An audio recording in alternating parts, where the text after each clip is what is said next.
বিগত আওয়ামী লীগ সরকারের আমলে হিমঘরে ছিল বাংলাদেশের সাথে পাকিস্তানের কূটনৈতিক সম্পর্ক। স্বাধীনতা যুদ্ধকে কেন্দ্র করে ইসলামাবাদের সাথে তিক্ত সম্পর্ক ছিল ঢাকার। তবে গেল আগস্টে ছাত্র জনতার গণ অভ্যুত্থানে শেখ হাসিনার ভারতে পালিয়ে যাওয়া ও আওয়ামী লীগের পতন হওয়ার নতুন করে সামনে আসছে এই সম্পর্ক। একই সাথে গত ১.৫ দশকে স্মিত হয়ে পড়া অর্থনৈতিক যৌথ কমিশনের পুনরুজ্জীবনও চাইছে পাকিস্তান। এর মধ্যেই যুক্তরাষ্ট্রের নিউ ইয়র্ক এ জাতিসংঘের সাথে সাধারণ অধিবেশনের পরে প্রধান উপদেষ্টা ডক্টর মোহাম্মদ ইউনুস ও পাকিস্তানের প্রধানমন্ত্রী শাহবাজ শরীফ বৈঠক করতে পারেন বলে জানা যায়।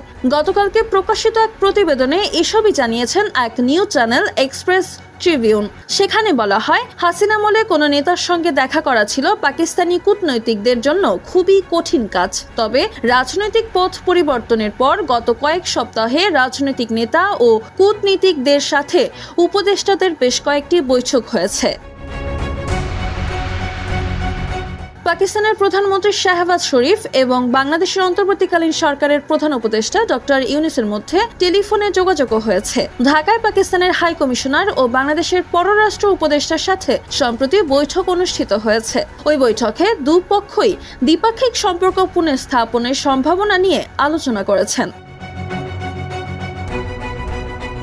বাংলাদেশ ও পাকিস্তানের রাজনৈতিক ও অর্থনৈতিক সহায়তার জন্য দ্বিপাক্ষিক প্রক্রিয়া ও চলমান রয়েছে। যৌথ অর্থনৈতিক কমিশন ও বাণিজ্যিক আলোচনার জন্য শীর্ষ ফোরাম। উভয় দেশের শীর্ষ অর্থনৈতিক কমিশনার বৈঠক হয়েছিল শেষ ২০০৭ সালে। পাকিস্তান এখন বাংলাদেশের সাথে সেই যৌথ অর্থনৈতিক কমিশনের পুনরুজ্জীবন চাইছে। বাংলাদেশে নিযুক্ত পাকিস্তানের হাই কমিশনার সৈয়দ আহমেদ মারুফ গত ১০ সেপ্টেম্বর পররাষ্ট্র উপদেষ্টা তৌহিদ হোসেনের সঙ্গে পররাষ্ট্র মন্ত্রণালয়ের সৌজন্য সাক্ষাতে পাকিস্তানি নাগরিকদের জন্য ভিসা সহজ করার দাবি জানান। এছাড়া পাকিস্তান দুই দেশের মধ্যে সরাসরি ফ্লাইট চালু করারও আগ্রহ জানায় পররাষ্ট্র উপদেষ্টার কাছে। মারিয়া মায়া, নবীন নিউজ, ঢাকা।